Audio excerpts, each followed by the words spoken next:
جوړې بدې شاړې کړم ښایسته بادې سوچند کړم.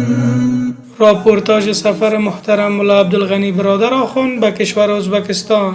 هیئت بلندپایه به رهبری محترم ملا عبدالغنی برادر آخوند معاون اقتصادی ریاست الوزراء در هشتم سنبله 1403 خورشیدی در شهر ترمز ازبکستان ضمن شرکت در جلسه افتتاحیه مرکز تجارتی بین المللی ترمز با نخست وزیر ازبکستان و معاون نخست وزیر آذربایجان نیز دیدار و گفتگو نمود. نخست محترم ملا عبدالغنی برادر آخوند و هیئت همراهشان به محض ورود به شهر مرزی ترمز ازبکستان بعد از ظهر به مرکز تجارتی بین المللی ترمز رفتند و در مراسم افتتاحیه مرکز مذکور شرکت کردند. محترم ملا صاحب در این مراسم گفت که افتتاح این مرکز گام بسیار مهم در روابط تجارتی مشترک و همکاری های منطقه‌ای افغانستان و ازبکستان دارد که بر اساس آن فرصت های سرمایه گذاری، تجارتی و کاری در هر دو کشور و همچنان بازارهای جدید برای محصولات و تولیدات وجود خواهد داشت. معاون اقتصادی ریاست الوزراء افزود: دا یوازې یو تجارتي مرکز نه دی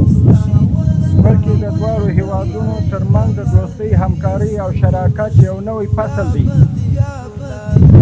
چې د دواړو هیوادونو د اوسیدونکو لپاره د اوږدمهالې هوساینې او پرمختګ زمینه مساعدوي. محترم ملا عبدالغنی برادر آخوند با اشاره به ارزش این مرکز گفت با افتتاح مرکز مذکور تسهیلات در تولید، پروسس و صادرات محصولات افزایش یافته و دسترسی به بازارهای منطقه‌ای و بین المللی آسان می شود. این امر نه تنها بر روابط اقتصادی دو کشور تاثیر مثبت خواهد داشت بلکه مرکز مهم اقتصادی در سطح منطقه و دروازه تجارتی برای کشورهای آسیای مرکزی و جنوبی خواهد بود.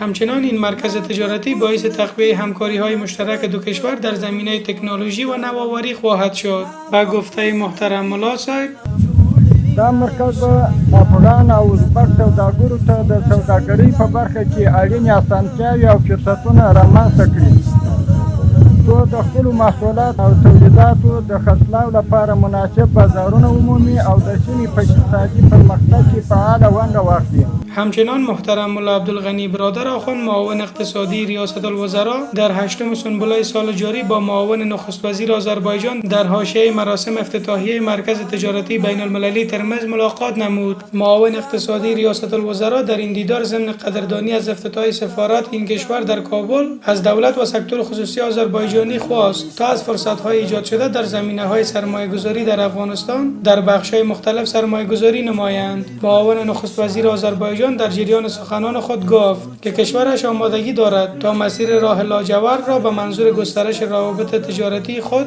با افغانستان و کشورهای منطقه دوباره فعال و همچنان به افغانستان سطح صادرات و واردات خود را افزایش دهد. وی علاقمندی خود را برای سرمایه‌گذاری و ایجاد فابریکه‌های صنعتی در افغانستان ابراز نموده گفت آماده است تا در استخراج معادن با امارت اسلامی مشترکاً کار نماید. پس از آن معاون اقتصادی ریاست الوزراء در هشتم سنبله سال جاری با نخست وزیر ازبکستان دیدار نمود. در این دیدار عبدالله عارفوف نخست وزیر ازبکستان گفت که افغانستان جایگاه مهم در سیاست خارجی ازبکستان دارد و به همین منظور تاشکند آماده است تا به منظور گسترش روابط تجارتی و ترانزیتی از خاک خود برای صادرات میوه‌های تازه افغانستان به کشورهای آسیای میانه تمام تسهیلات را فراهم نماید. وی افزود که ازبکستان تیم‌های تکنیکی خود را برای تمدید شبکه راه آهن از حیرتان الی هرات معرفی کرده و آماده است تا برای آغاز این پروژه در ماه سپتامبر و همچنان استخراج گاز به افغانستان سفر نماید. نخست وزیر ازبکستان گفت که آنها آماده همکاری با امارت اسلامی برای ساخت دیوارهای استنادی سواحل دریای آمو هستند.